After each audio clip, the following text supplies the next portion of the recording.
Hello, nerds, and welcome to A Fresh Take. I'm your host, Dan Freeman, aka the Danny Fresh. You can find me at the Danny Fresh on TikTok and Twitter. We've got a really fun show, and I won't waste much time before getting to our guests. We're going to be talking all things board games today. Just a quick note: next Monday's show, so our next show again 6 p.m. Pacific. We're going to have illustrators David Heatley and Hannah Kaplan on, and we're going to talk cartoonist and illustration and personal narrative. So it should be a really fun conversation. If you like conversations like this and you're enjoying the content, you know the obligatory: hit the subscribe, hit the like. It helps out more than you know. And without further ado, we're going to bring in my guest. She is the undisputed queen of tabletop TikTok. She loves herself a caffeinated beverage. Welcome to A Fresh Take, Dani Standring. Hey, thanks for having me, but I don't have a caffeinated beverage because it is 9 o'clock. I know you're East Coast. I appreciate it. I'll sip one for you. I almost made one though, but then I second guessed myself because the kids are asleep, and I was like, yeah, it's late. I don't know if I want to turn on that coffee machine and make a bunch of noise. Oh yeah, it's a careful. So I very quietly opened my seltzer, and I'm like, here we go. Right on. Well, welcome. This is actually, for the audience, this is our first show that's also streaming to Facebook Live. So if you're watching us on Facebook Live tonight, hi, and drop a comment so I know it's working there. So we're going to cover a really fun topic: board games, tabletop games, etc. So before we get into like the games themselves, I want to know a little bit more about you. Obviously, we see the wall behind you. You've got your social media presence. What drew you to gaming? How'd you get involved? Have you always been a gamer? Tell me a little bit about your relationship to games. Sure. General creature on the internet. I like to take that title.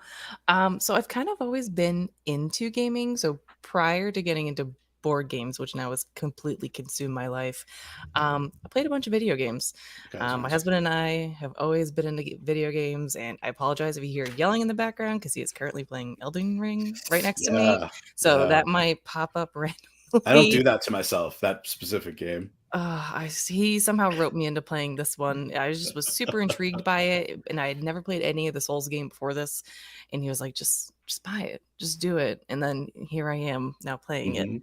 But before board games, him and I played a lot of World of Warcraft, and that's kind of like the foundation of our relationship.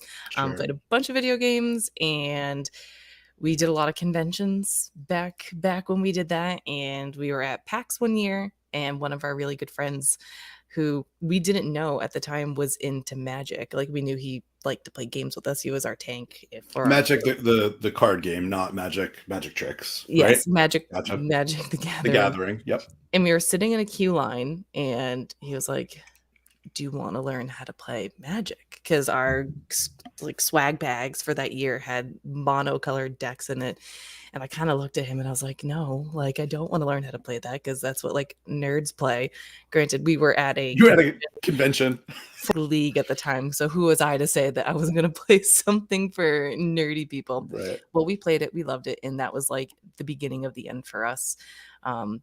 My husband and I got super into Magic the Gathering for like a year, but we got like very competitive, and it just turned into like who can spend more money on building the perfect deck. And we just kind of like found some other games to play so we could play with our friends as well. So they didn't hate us for playing Magic with them. And roughly what year is that? Like, this was back like 2012. Okay. So it's been about 10 years now of board games. So it just kind of transitioned from video games to Magic. That's quite the leap to, I think one of our first games we got was a deck builder. So it was like Ascension, and then we got Ticket to Ride. We had a setback with Munchkin. I don't know Munchkin. It's probably for the best. Okay. It's probably for you just skip right that one. Skip right over that one. And we just started figuring out what we liked. And I think I can confidently say we definitely play more board games than video games now. And then I just started talking about them on the internet. And here I am. And what platform were you on TikTok for? Well, no, it couldn't have been that long ago, right? Or did you start on TikTok? Yep. So it was like 2 years ago. I feel like this is like the same story from everyone. the state of the world. I was home. Right. I was home Right. with the kids. I just started talking about Gloomhaven one day, and Right. apparently people wanted to listen to me speak. So that's where I am now. Yeah. Well, I've thoughts on why you have the following that you do, which we'll get into a little bit. But yeah, for folks that aren't following you on TikTok, you have what, 62,000 followers or something like that now. Yep. Did you have any, like, was there even a plan to get? Was there a breakthrough moment? Has it been a steady beat? How did that happen? There was zero plan. Like, I made my first video as like a total joke. It's funny because like my first couple of videos I made, I didn't even want to speak. I was like embarrassed of like the way I would like present things. So a lot of my early videos are just like really like shaky hand camera shots Sure, of I me like understand. doing stuff. Um and I think I made a joke one time about Kickstarter and a Mhm. game I got on Kickstarter, and it was a quick video and it was something sassy. I said something probably super inappropriate, and people were like, "Hey, that's funny. You made a joke about a board game." And I was like, "People actually like this is super niche. Like people actually want to hear Right. jokes about board games." And so that I think that was the turning point. It was like 6 months into just like shaky camera shots, and I was like, "I guess I could talk. Sure. Yeah. I'll talk Yeah. about it." No, your content's really excellent, and it's funny. I think there's still sort of a, TikTok's the thing where the teens dance. Like there's that idea, I've and danced. what, you've danced? I've danced. I've mouthed to some stuff. I haven't done a dance yet, Get down, but boogie down. but Feels good. Let loose. there you go. But I think the issue is really with why TikTok's appeal to me, at least, is it's the one social media platform that really like celebrates the authenticity. So like if Yes. you're earnestly talking about something you love and you're willing to be goofy and not like pre-plan. I mean, there's a certain amount of pre-planning, right? But like I'm not goofy because I'm not really goofy, right? Like And people there's no are over exaggeration. right. People are drawn to the person you put out there, you know? Um And I'm and very that comes much through on yours for eh, sure. and I appreciate like hearing that because I'm very much what you see is what you get. Like what you see in my videos is who I am in real life, who I am talking to you right now, and who I am at the table. Like there's no grand performance or like I said, over exaggeration. And I think that's why I like doing it. Like, I think I Mhm. like that I can just be myself and talk about the things I like to talk about, and people want to chat with me and talk back. And I've started playing different styles of games just from like the people I've spoken to on the internet. Like when I first started doing this, like we were so not snobby, not board game snobby, but like there was definitely a genre that we would only play. Like we were heavily into like Euro games, and here we are. Like I can talk about like a grand spectrum of games now, and I've tried a lot of new games from chatting with people. Like, hey, you need to try this. Like, go for it. I'm like, wow, I never would have picked that up, but thank you. Like, I really like it now. Yeah. So it's The been interesting. Yeah, I mean, you're allowed. We do have a limit, but non-dans are allowed to watch. The internet's Um, gonna explode. yeah. Um, so talking about different types of games, one of the things that I think is a at least to me a really interesting larger topic about gaming right now is I do think what's happened in gaming is really reflective of what's happened in a lot of other points of kind of pop culture consumption, which is things have become there's so much great content, but like it's so much, which is I Mhm. think a little bit why sort of like the curating of influencers of content creators has become a really useful thing because how do we navigate through everything, right?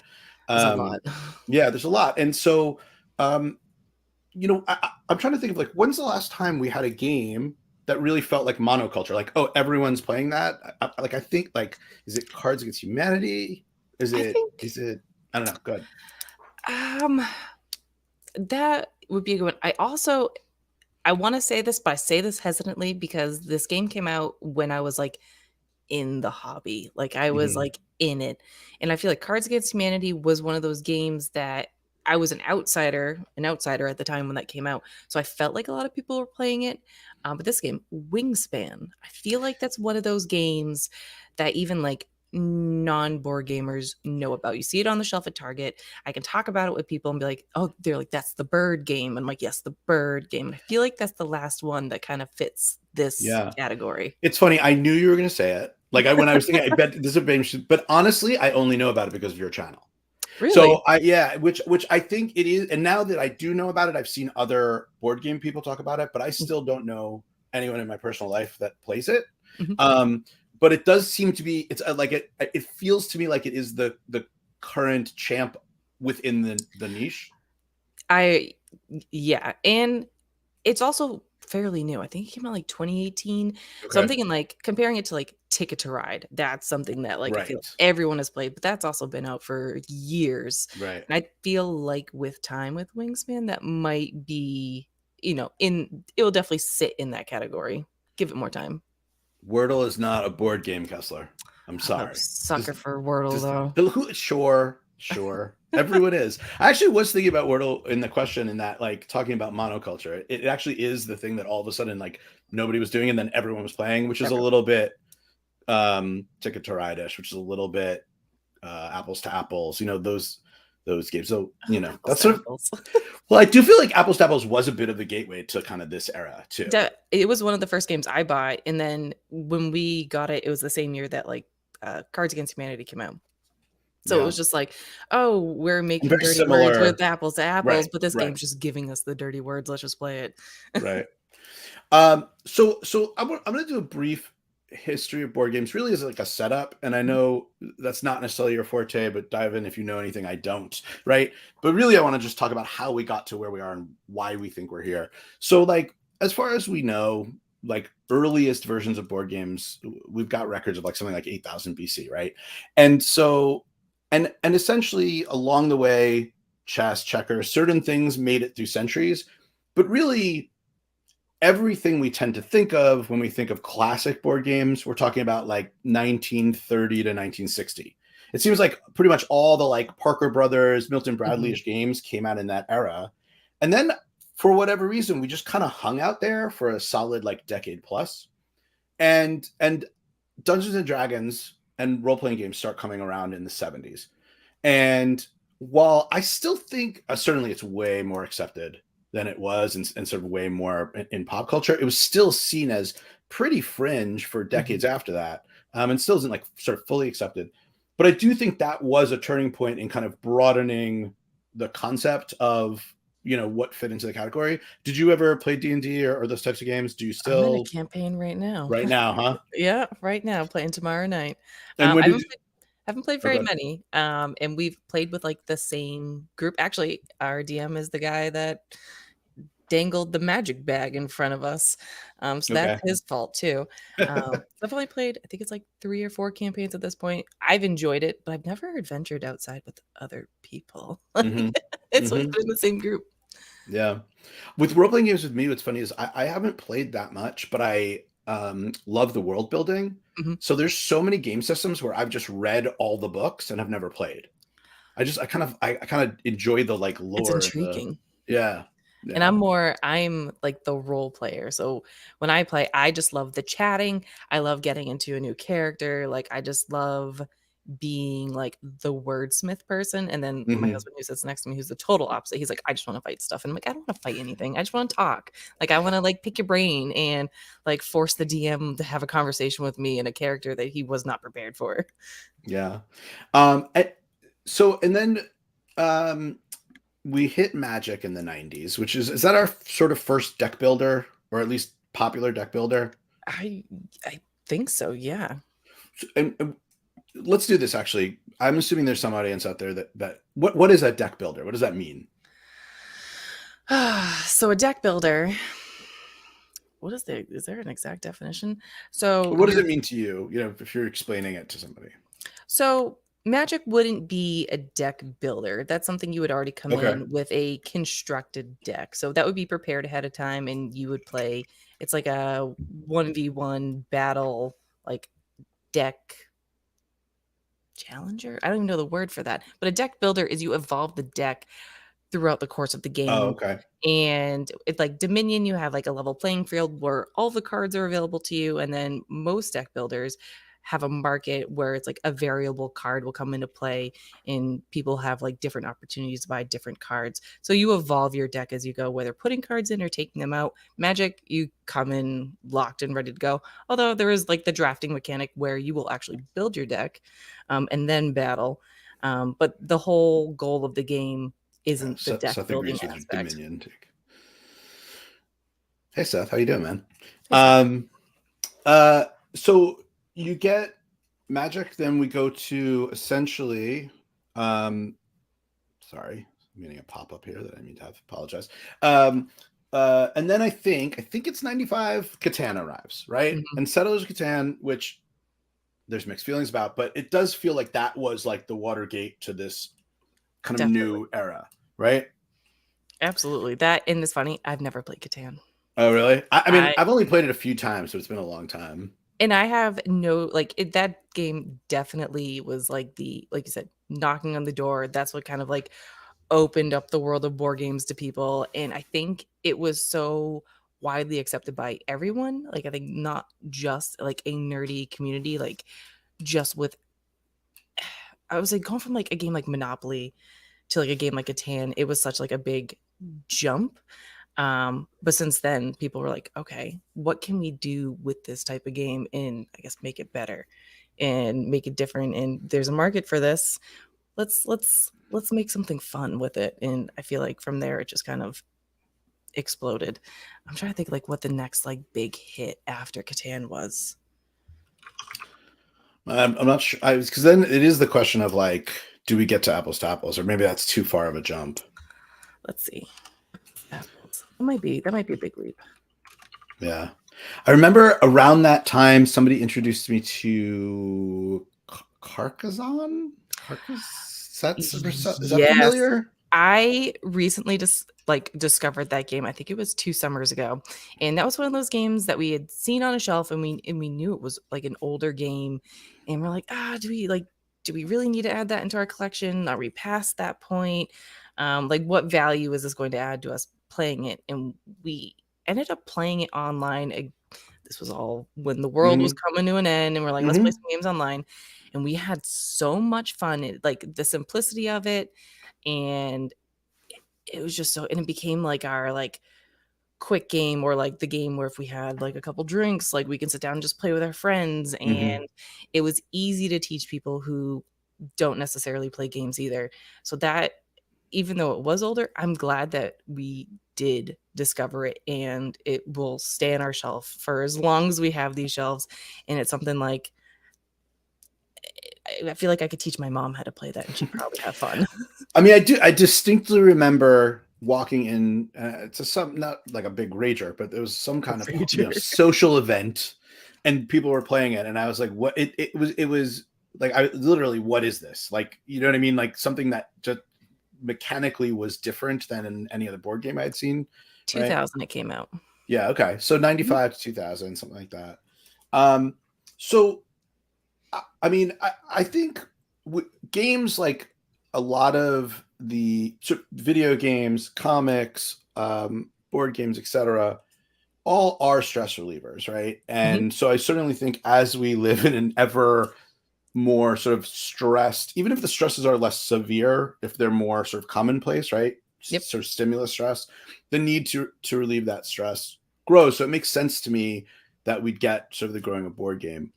The splitting of styles, and this is where I really want to turn it over to you, because I imagine that the sort of proliferation of gaming cons, of the internet, of access points, boards, whatever, is really the way that we got all these different branches of types of games and real kind of niche audiences. Is that your experience? Totally. And I saw it with like video games, and like I think on like a personal level, figuring out the games I enjoy playing and what really like what hits for me. That's kind of like been the journey with board games too, because you had a game like Catan and you have a game like Carcassonne, and I think people start figuring out like what aspects of each game they enjoy. So let's make a game that focuses mainly on that thing.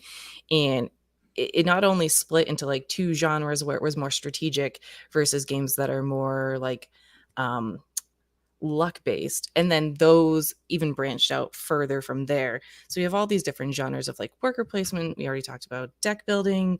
We have a lot of like dice games. It is just like, I feel like there is something for everyone in the world of board games. Like if you can't find a board game that like is for you, like I the library is so big now. They're Yeah. just like the span of everything is just huge. Well, and that's something your channel helps, right? Your account helps, right? Mhm. You try to give explanations of the appeal of different games. So Mhm. it's not about these are all the great games or whatever. Like if you like X kind of a game, here are some examples. Yeah. Absolutely, and that's like that has been the goal of my channel from the beginning, is the fact that I know that there's a game out there for everyone, and we just have to find it. Like, what do you think you prefer from prefer, like from play style to like theme? Because theme really matters. There are some themes that I personally don't really care for, but they might have some really good mechanics, and I really really like playing them, and then vice versa, where some games like they play so well, but then you're like looking at it, you're like, this theme does nothing for me. Like you could do anything to it, you could scribble all over this and I wouldn't really care for it. So like my goal is to, to help find what you are looking for. And like I'm not trying to tarnish your opinion either. Like I'm gonna highlight a game and point out the things that are really cool about it that would hopefully attract you to it. And then leave my bias out of it and leave any 2 cents I might have out of it. But I have started a new series where I give my reviews on things, but my goal ultimately is to, even people that are already within the hobby, is help them find the game, and new people help them find a game. That's all it is for. For sure. We've got a ton of questions. I want to catch up to them before we move forward. So let's throw in a few of these. So Ami's asking, what do you think is the best classic board game? And I assume that by classic you mean like pre 1980. Is that right, Ami? You can throw that in the comments if it is. Pre 1980 classic. I'm trying to think. Like, would that come like right down to like checkers? I think checkers is a valid answer. Because I don't know if I have like a super classic favorite game. Although as a kid I loved Trouble. How old is that game? That's probably an 80s game. I'm gonna guess that's an 80s game. I feel like How- I remember Trouble coming out, so that would probably be early 80s. I'm not gonna remember before then, I don't think. Let's see. Trouble game release date. I would say for 65. me, growing up, I loved Monopoly. But and Stratego. I was a Stratego fan. I enjoyed I never that. played that one. I've been that's become a thing in my household recently with my kids too. They really like that one. Stratego? Yeah, Oh, yeah. that's awesome. They love games. They and actually the TSR, or I don't know if it's Wizards of the Coast now, right? There's these sort of like on ramp D&D where they are giving you some mechanics. Mm-hmm. Oh, that's a good point. Scrabble is an excellent one. Oh, I was always like a Scrabble is an Boggle fan excellent one. too. That is my Boggle. sister. My sister is a. I wish she was watching right now. My sister is a boggle shark. Like it is Come for you. not fair. Like just not fair. Just you have no chance playing her. Play with my grandmother, and she like the words. I'm like, how do you? Yeah. Your vocabulary is so big, or maybe you're Yeah. just really good at Boggle. That's what you've been saying your whole life. Well, the way your brain can string those letters together, and Seth, who I know is a big gamer. These are not games I know, but have you played Shadows over Camelot or Arkham I Horrors? love Shadows over Camelot, and we have not played it in a pretty long time. It's been a couple of years, and I feel it's like directly behind me. That was one of the first games we picked up, and that was, I think, one of the first like cooperative games we got. Um, the theme, that's like my bread and butter theme, and I think that was one of the games that kind of like turned us on to more like bigger games. Mm-hmm. Because like when we first started, we were, like I said, Ticket to Ride, very like simple starter games, and that was one that was like, hey, there's a little bit more going on with this. It's not a ton, and you can work together. You don't have to hate each other all the time. Like you can actually work together to win the game. Are you a competitive person? I'm super competitive. Super competitive. Do you like co-op games though? Still? Love them. My favorite games are are cooperative games now. I've grown as a human in the board game world recently. I've grown up a lot. We've come a long way. I always say I'm not competitive because I don't actually care about the outcome. But if you don't play by the rules, I get Ooh, crazy. I just need you to follow the rules. rules manager, I love it. And then when people are like, you're not following the rule, or people are like, you're being super competitive, I'm like, I could lose. It's fine. But just can we all play by the same rules? Yeah, like let's get Yeah. to that end point all in a legal fashion, please. You know? Do you have a favorite board game? I do, and it's actually a cooperative game. It is. So my favorite board game is Too Many Bones. I know Never I heard of it. said at the beginning of this that I played a lot of like Euro style, so that would be very strategic, heavy planning style games, very not left up to chance. And I was always very competitive. This game is a cooperative game, and it's all about rolling dice. But it is an RPG too, so it's an asymmetrical game. So that means everyone plays unique characters. They all have unique abilities, and they have it is very heavily an RPG where you have like these talent trees that you need to follow, and they give you special dice to like use abilities, and it's played over a series of encounters. And you go through the encounters, you fight off baddies, you use all of your dice, and the leads right up to the final fight where there's a boss, and they have their own crazy mechanics that you need to follow. But it's not a campaign game. They do have like campaign like modules you can Modules or play. whatever. Yeah. Yeah. But each game is its own set of scenarios, and it feels so good. It just feels like a good, like hearty game. But Mhm. I've talked about this in a video before, where why that game really sticks with me is even though it's cooperative and I'm a competitive person, that every character is so unique and you build each character so uniquely that it gives you more agency. So there's this term with co-op games called alpha players, where one person kind of takes the lead and tells everyone else what to do, and everyone else kind of takes a backseat and just kind of listens to them. And it just Is that it seen as feels a negative or it's just a thing? it it can be seen as a negative for some games. I prefer it, especially games where there's a lot going on. I kind of like someone being the ringleader and be like, "Hey, I have a really good plan." But there are some games where it can be like, "All right, buddy, like I want to take my turn and I would like to make my own decisions." And Too Many Bones kind of gets rid of the alpha player because Mm. everyone has so much going on with their own turn, with their own characters, that you really don't have the opportunity to know what this other person's doing with their character. Like you are so focused on what you're doing, and you're really dependent on your neighbor to make their good decisions too.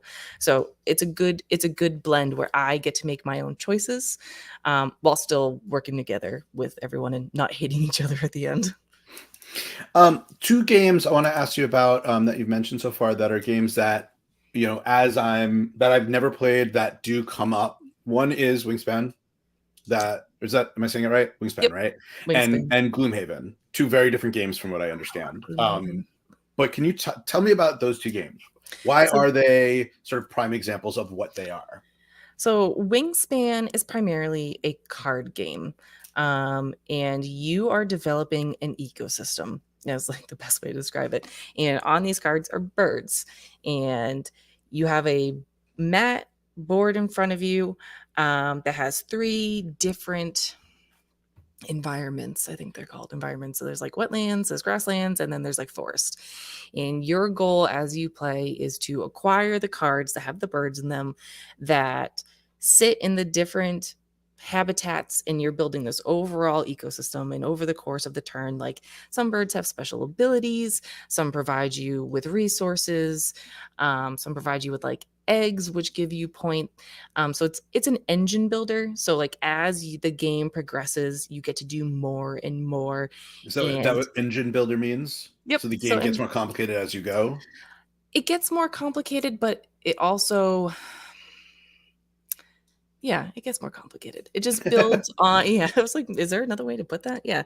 But not, Or more complex is maybe better than yeah, complicated. and not in like a negative way either. Mhm. Because sometimes when you say complicated or complex, people are like, oh, that sounds like it's gonna be rough. It's actually super satisfying because the more you build, the more you get to do, and then you start realizing like, oh, this bird gave me these eggs, which will allow me to do this with this bird, and it'll allow me to do this with that, which will bring in more resources so I can get more birds to bring more stuff in. And then it just keeps like compounding from there. So that game definitely from beginning to end, it just feels good. You get more Seems like there's a rewards. zen experience to that game. Is that It accurate? is. It's super, it's very chill. Like it is like, and there's really no conflict either. So Mm. your choices and what you do only impact yourself. Like you're not like screwing someone over and stealing birds. Like, so it And about is how very, sorry, sorry, go but ahead. how long does an average game like how long does it take to play a game around or whatever? That game, I think if you're like in like if you know how to play and everyone's, that's a game that you can play like completely silent too. Like engine builders like that where you're like in your own little zone. I've played full games of a game like Wingspan and not speak to the person I'm playing with because you're just playing it. I would say probably that game maybe an hour, maybe a little bit over an hour, which is also super appealing to people because you don't necessarily want to sit at a table for 2-3 hours at a time. And it's Hmm. easy setup too. It's just a big deck of cards. You put it out in front of you. It gives you a little market. And you just have your eggs and then the resources. And it comes with a really cute dice tower. It's a birdhouse. Hmm. I mean, I've seen the design of it too. It's just kind of like elegant. It wants to be that sort of like meditative game. It seems like. Definitely. And that Yeah. when it first came out, I was like, this is like my favorite game of all time. But I feel like I've played it so many times because it is, there's a mass appeal to it. We ended up showing all of our friends when they come over, even our non-board game friends, we're like, you got to check this game out. There's birds and there's facts about birds and you're going to have a good time. So like we literally played it with everyone to the point where I was like, I never want to play this game again. Right. And so the little I know is Gloomhaven. Gloomhaven's on the Mhm. other end of the spectrum, right? It's a Totally end. Totally opposite end. is it dungeon crawler? Is it like what's the Yep, super dungeon crawler. So it has a lot of the same aspects that I described with Too Many Bones. So it's a cooperative game. You have your own character. The best way I describe it is D&D, but the game is the DM. So it lays out all the scenarios for you. The game comes with all of the monsters. It comes with like all the instructions on how to run the game. And it even tells you like, oh, you open this door, this is what's going to happen. You found a treasure chest, this is what happened. So it is a completely, it is D&D in a box. That's the Mhm. best way to describe it. And asymmetrical, so again, like you have full agency over your turn. It gets rid of the alpha player thing.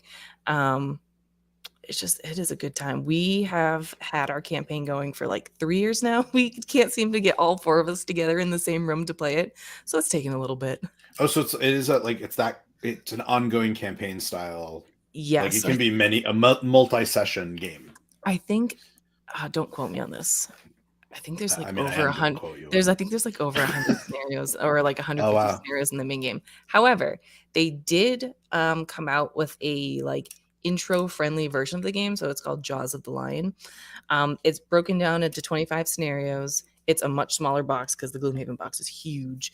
And it does a really good job at like the first couple scenarios, starting with the basics. It doesn't introduce everything right away. It explains everything. They add a lot of like tool tips onto cards. So there's like beginner versions of cards that like break down exactly what each thing means. And it kind of holds your hand through the first couple of scenarios. And it is like, we went back and played Jaws of the Lion and we completed it after we had already played a bunch of Gloomhaven. And I even learned a bunch of stuff going, oh, we were playing that wrong the whole time.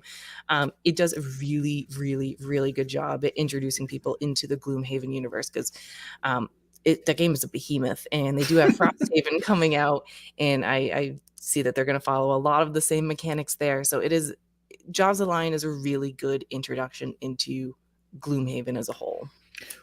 What video component, online components to board games, right? That's a thing that happens now, Mhm. correct? So what it used the last time I really dabbled in that, it was like such a gimmick.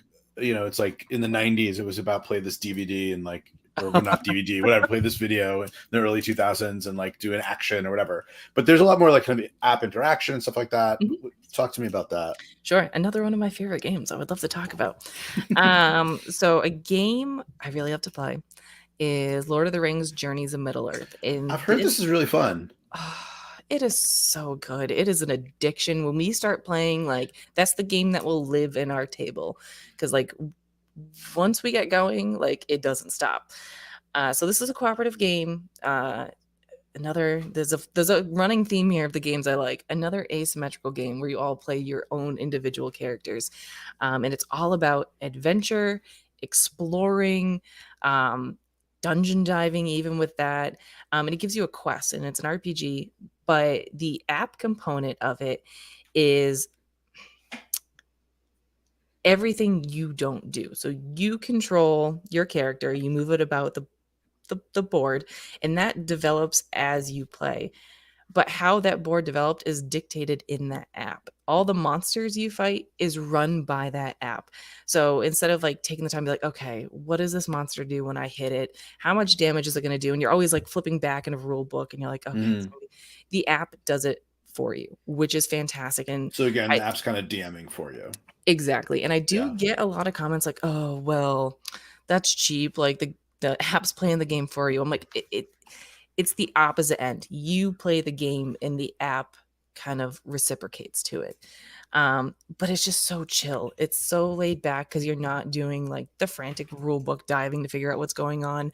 And there's a lot of fog of war in that game too. So you do a lot of exploring. And as you explore, the app will tell you, okay, pull this tile set and add it onto your map. And so you also, one thing with Gloomhaven is that the map is kind of already out there for you. Well, it is already out there for you. You see it. It doesn't necessarily have all of the components on it yet, but you at least know what's coming. With the Lord of the Rings in the app that supports it, you have no idea what's coming. Like if you go into the forest and it reveals the next tile, you don't know what that tile is going to look like and beyond that. So it really is, as you go, you're truly exploring something new. Really good question here by Seth, and talking about kind of map generating and things like that. I do know Roll20. That's the only one like this I know. So I default to you to talk about others if you know about them. The one D&D campaign I've played during the pandemic, I played via Roll20. But That's there are others. That's the one you know. So that's the only one I know. And I do nothing with it other than play the campaign that is provided to me on it. But as far as like other sites for like board games, I feel like I have a lot to talk on that if you want go to for it. into that. Of course. So there's a couple of Seth, different. hold on one second. Seth, come on the show next time we do this. All right, buddy. Good. So at the beginning of 2020, we just wanted to play board games, and a lot of platforms kind of came about. So there was already Tabletop Simulator that was up through Steam, and that's like a community run one where people make the mods and make the versions of the games on there. And it's a little janky. It's good. It's good. Don't get me wrong.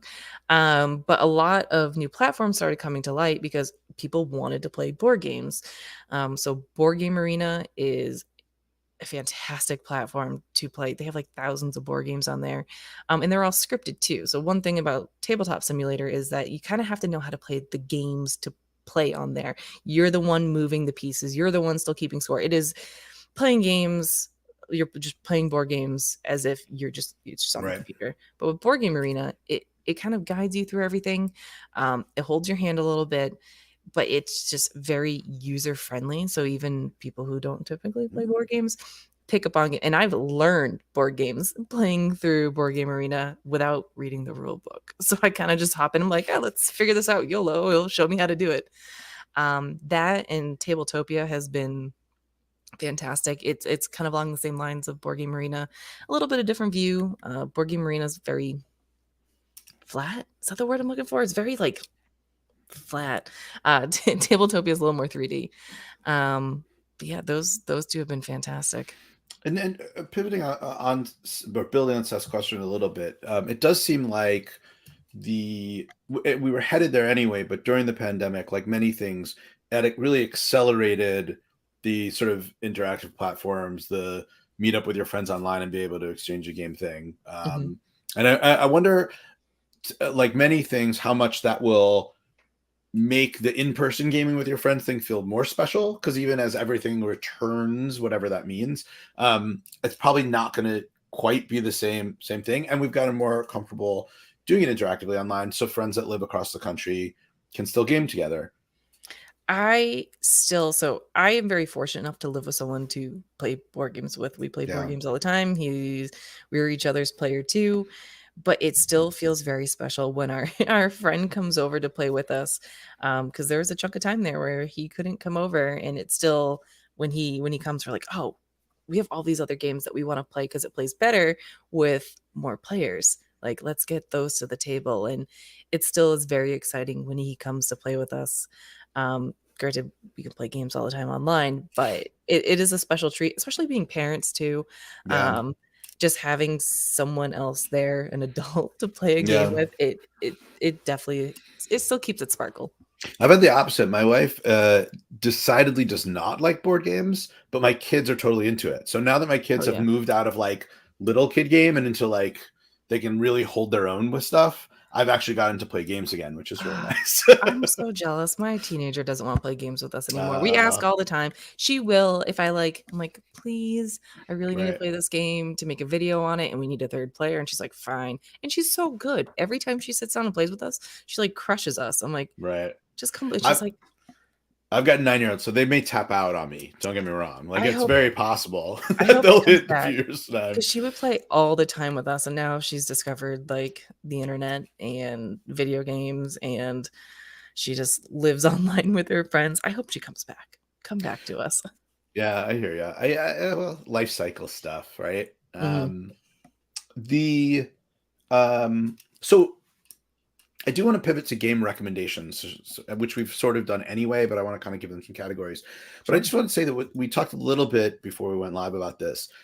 There's something you've been doing lately on your TikTok account that I think is so it's so little, but it is a wise lesson, I think, for anyone talking about anything they really have some passions about online, which is you start your sort of game reviews or talking about games with, I know not every game's for everyone, or I don't want to butcher your sentence, Butcher away, but please. but I know this not every game appeals to everyone, but here's why this game appeals to me, Mhm. and I think that's interesting because it both essentially has you kind of isolate the elements of the game and what the appeal is. So if somebody responds to similar things, they know to go there. It also addresses what I think is just one of the worst aspects of talking about anything online, which is the second you say you like something, there's someone somewhere must tell you why the thing you like is terrible. And why what you care about is actually a terrible game. So I really appreciate that. And I don't know if that was the stated goal of it or if that was the goal. That was totally the goal, and the other goal I kinda wanted to get across is I'm not really a consumer of reviews. Mm, I have an idea of the things I would like or things I do like, and when I see a game, if there's, like, some, like, keywords in the description, I'm like, "I'm probably gonna like this," especially if it has a theme that speaks to me, like, I'm probably gonna be sold. But there are some times where I'm like, "Oh, maybe I'll read a little bit more on this, see what other people have to say." And when you're digging through reviews, it is like either pages long or it's like a 40-minute long like session. I'm like, just get to the point. Just get like let me just scroll to the end and tell me why you like it or why you didn't like it. And my goal of that was not only like kind of set it up for this is why I enjoy it. Like granted, you may not like it, but this is why I like it. But also be concise and get to the point. Get to the point.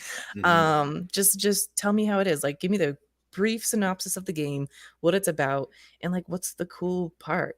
Right. And sometimes it's something as simple as when I talked about Nemesis. I just like the fact that you could be. Can I swear? Yeah, yeah, totally. You can be an asshole. Like I Yeah. just like the fact that you can like just be the biggest asshole possible, Hmm. and it doesn't really speak to like the the It's the perfect game. game for my audience. They all It love being assholes. It is so good, and I don't really speak a ton to, like, the actual gameplay. I give you, like, a quick rundown, but, like, if you like horror, you like aliens, you like games with cool minis, and you like being a dick to people, like, this is Hmm. gonna be for you. Hmm. And then there are sometimes when I talked about Too Many Bones, I got a little bit more into, like, the nitty-gritty and, like, the actual things that I like into it. It still was done in 2 minutes, but that's kind of the goal with it, like, just right to the point, Danielle. Like, just tell me about it. Quick, go. Well, that is the beauty of the TikTok format, right? I mean, Mhm. you're it's not quite Twitter forced, but it's pretty forced to be concise in its delivery, right? Well, it's been a blessing and a curse because I've now have an attention span of a goldfish. Like anytime something comes on, I'm like, all right. And I Uh, also learned on TikTok that you can scroll through videos, like if they're longer oh than 30. yeah, I Had no learned that idea. recently as Had well. no had no idea. And I would rewatch like a minute and a half long videos just to I get back to know. that 45-second point. It really opens up a whole thing once you realize that. But you can't It's do it for all of them. I'm not sure why some you can and some maybe they have to be a certain length. I don't know. I felt like TikTok's such a a mystery. I felt like such a chub when I figured out, and I was like mind blown. And I was like texting people, I'm like, did you guys know that you could fast forward TikToks? And I got like, Danielle, really? Like, really? You Yeah. didn't know that? Okay, so here let me give you some sort of scenario questions. You give me a game rack, okay? So for us parents, here's a few different questions I have for you. Oh, I feel like I'm gonna What's excel here. this is your thing. What's a game you can if you're tired of playing kids games, but you've got kids. I don't mean little kids, but like kids that can handle some stuff. What's a good game that can kind of scale to player skill level or doesn't feel like you can still get something out of it and so can your kids? So if we're talking like not little, because I've been doing a ton of toddler recommendations because I've been trying to like brainwash my 3-year-old into playing board Mm-hmm. games. We really like Castle Panic. Okay. That was something we played with our older kid when she was growing up, and because we didn't really know a ton of games at the time. So 2012, when we first started getting into it, she was probably like 4 or 5. So Mm-hmm. this was something that was introduced to us, and it's very simple, but it can become more difficult. Like you can strategize a little bit more. So the whole premise is you have a castle, like you have a circle. There's different levels of the castle, and there's baddies coming in from the outside. And you need to utilize the cards you have in front of you to fight off these baddies. And so they're like, I can't remember exactly the name of like the different levels of the castle, but they also have different colors. So you can use these cards to either, match the color or match the position that they're in to start doing damage to them. And as the rounds go on, they get closer and closer, but you need to like strategize enough so you don't want to use all your cards at once, and you want to make sure that they don't get to the center of your castle to destroy it. So there is decisions to be made, it's a cooperative game, so you work with everyone, you win together, and there's a lot of discussion. So there's a lot of strategy without being overwhelmed. And like I said, you can scale it up and make it more difficult. But that was one I always really like to recommend for kids like 6, 7. And just, have them as they get older, have them make the decisions rather than you guide them. Right. Just for folks that are joining us late, obviously you can watch the replay. The games that we've talked about, I'll make sure I follow up with Dani and just be like, hey, was this the list? And I'll throw in the show description moving forward. Have you ever played the game Labyrinth? No. So that's one I played with my kids. That's really fun, where essentially it's the board is a series of moving tiles, and there's treasure spread out, and everyone splits up the treasure tokens, and your job is to move your piece to your treasure token. Ooh. But each round starts with the player taking one tile, road tile, and sliding it onto the board, which knocks out another tile. So you're planning your path, but your path can be disrupted by each opponent as they try to get to theirs. Oh, I like It's a that. shockingly simple mechanic. It's really, really fun. We can play it, all four of us play it, and it's a different winner every time. Like it doesn't really, play skill favorites, but it's still strategy and how thoughtful you want to be at interrupting someone else versus how much you just want to go for what you've got. That can be as strategic or not as you want. I like that because I feel like when I recommend games for kids, I am always recommending some form of like a cooperative game, just because it's easy to like work with kids in a cooperative game rather than Mm-hmm. pulverize them. That's a good one. I'll have to check that one out. Yeah.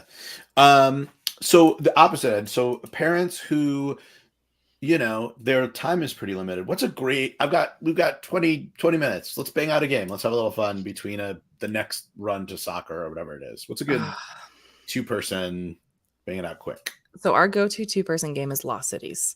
I like to describe it as Battle Spider Solitaire. So it's a solitaire style game in a sense that you're there's cards and you want to order them in like descending order, ascending order. But it's not solitaire because it's not solo. So you're doing it on either side. And there's 5 different colors. And your goal is to hit 20, the value 20. So adding up all the cards by the end of the game for each color. At the end of the game, though, if you don't reach 20, you get negative points based off the difference between that and 20. And then anything above that is positive points. So it's very simple, it's effective, and it's so quick. And we bring it everywhere. That's like our go-to brewery game. It comes everywhere with us. That is such a you genius segued. You talk a lot about going to breweries, bringing games with you. What are your favorite portable games? That's one of them. What's another couple easy to throw it in the car, throw it in a purse, whatever? Botanic's another one. That one's a 2-player specific game. Tile placement. It's that one quickly came to the top. I actually was Heard a lot of sent people that talk game. about that one. I talk about it all the time. I was sent that game. I looked at it and I was kind of like sure, like I'll make a video about that. And I played it once and I was like, holy shit, this is really good. This is actually really good, and no one's talking about it. And that game comes everywhere with us now. That's fantastic. Do you find yourself like finding games that people aren't talking about, being like, you all need to be talking about this? Yes. Because I'm that way with comics. Like if I'm reading a great story and like the industry's just not on it, it drives me nuts. Like this is so much better than so much stuff that everyone's reading. Like I'm like, how do you not know about this? Like, and of course, it might be one of those things that I'm really into, and someone's like, Danielle, like, tone it down a little bit. It's good, but not that good. I do kind of get on my soapboxes sometimes with certain games. But back to brewery games. Yeah. Fun. What's a good one for a group at a brewery? A group, or at least a 4. You know, something that isn't just a 2-person. Trails is one that will go in the bag. That is like the smaller version of Parks. I don't want to say the smaller version of Parks because it has a lot of different gameplay to it, but it fits in like the universe of Parks. I don't know if you've ever played that one. I have not. It's a super pretty game. It's very straightforward. I guess it's a worker placement, but like all of the worker spots are available to everyone, and you're a hiker going down a trail, and with trails it's a little more simplified. It's smaller footprint. It's just very pretty. It is a very pretty game. Somebody texted me, Zoe, I know you're out there, make a YouTube account already. Somebody texted me Monopoly Deal, which I love Monopoly Deal.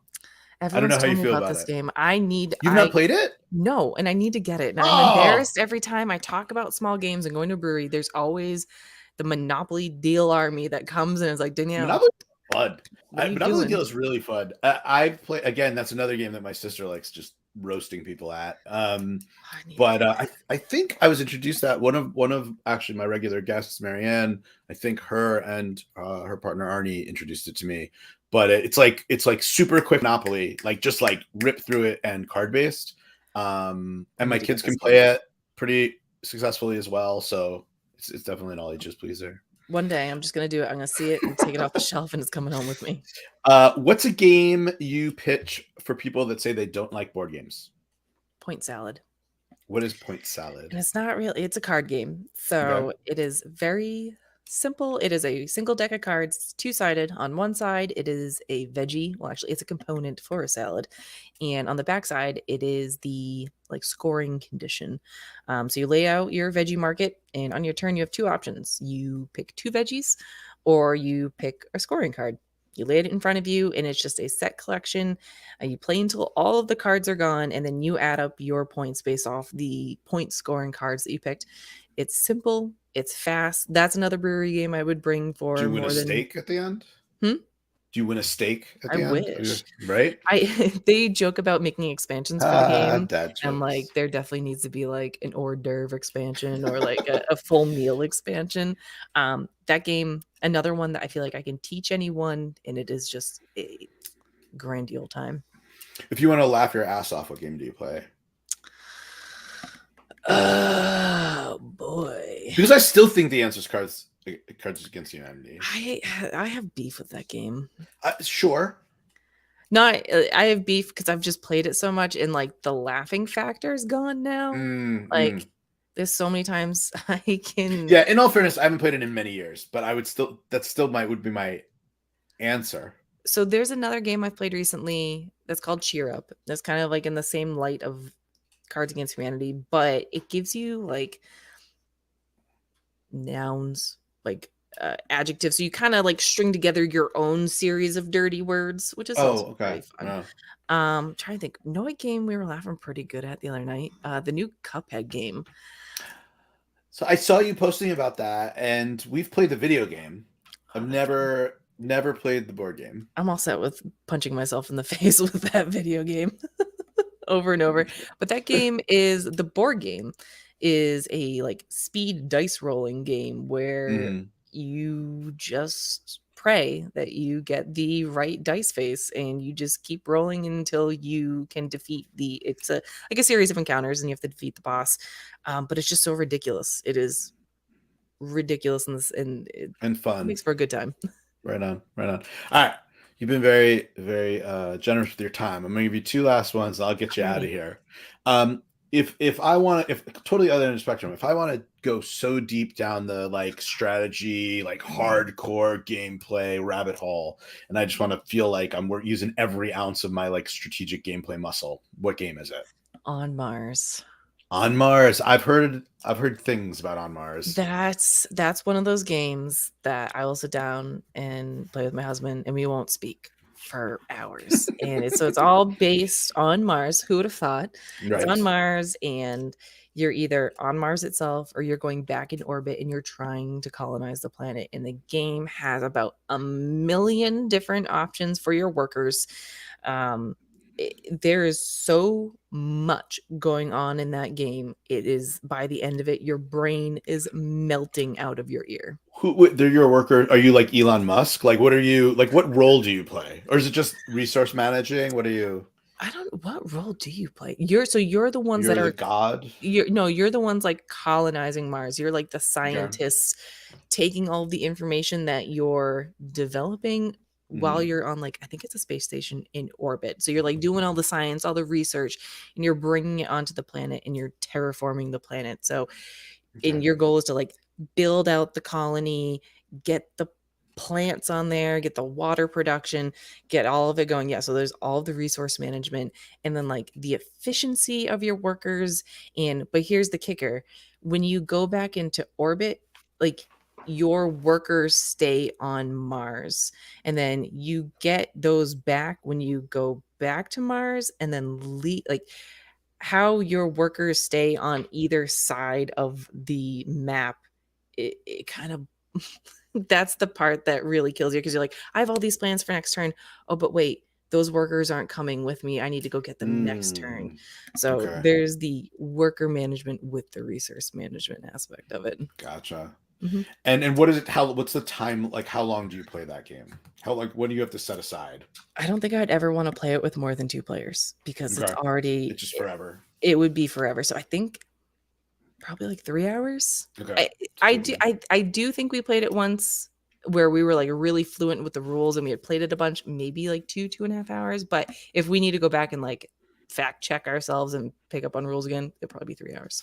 Gotcha.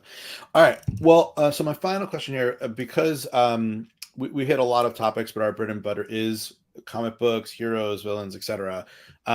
Any superhero based hero versus villain, whatever in that like realm games to recommend? Let me see. So that is actually a genre I don't know a lot about. And it is a theme that probably sits at the very, very bottom of my list. Right next to zombies. Okay. However, I did just play a game recently. And have you ever played Aeon's End? I have not. It is, so it's a deck builder. It's a cooperative deck builder. And the makers of Aeon's End made one called Astro Knights. And it follows the same structure of Aeon's End, but it's a little bit more condensed. It's a little bit more user friendly, kind of like what Gloomhaven did with Jaws of the Lion. It is very found it more user friendly. Yeah, but it's very much like it is very superhero themed, and it felt very like fantastical in that sense. So that was my most recent one that I had to like get past the theme. And once I did, I was like, man, that That really slapped. That was really Have, good. have you? I've yet to play it, but the one that gets talked to me a lot is the Disney Villainous series. Have you ever played? I haven't either. No. And they just keep on dropping expansions, and Well, I I've saw yet they just to. announced a Star Wars one. That might Yeah, get me into it. yeah. Are you a Star Wars person? I am. Yeah, all right.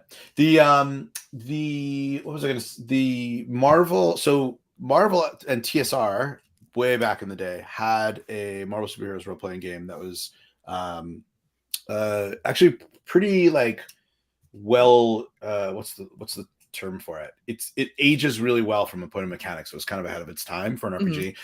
For I think in like April Marvel's releasing its first new role-playing game. Oh, damn. For the first time since like 20 plus 30 years maybe. People are going nuts And for that. yeah, and it's in the it's like what is it, role playing in the multiverse or something, they're tying it into all their stuff. But I think you're going to be able to create your own hero characters and stuff like that. I'm sure I'll check that out. That's really cool. I Yeah, feel like people are gonna like eat that up big you would time. think there's certainly overlap there. All right, well, first of all, thank you for coming on. This was a lot of Having me. fun. Thanks everybody in the chat. Good questions. If you're watching this after the live, throw comments in if you have a question. I'll make sure that if something meaty gets to Dani. How do we find your TikTok? You can find me at, this is a really tough one, Dani_Standring, and that's across the board. I rebranded myself to be easily findable. There you go. Dani_Standring. That's me. Thank you so much. Have a good night, everybody. And yeah, I'll see you Monday. Cartoonist, illustration, and personal narrative. Join us then 6 p.m. Pacific Monday. Thanks, everybody. Thank you.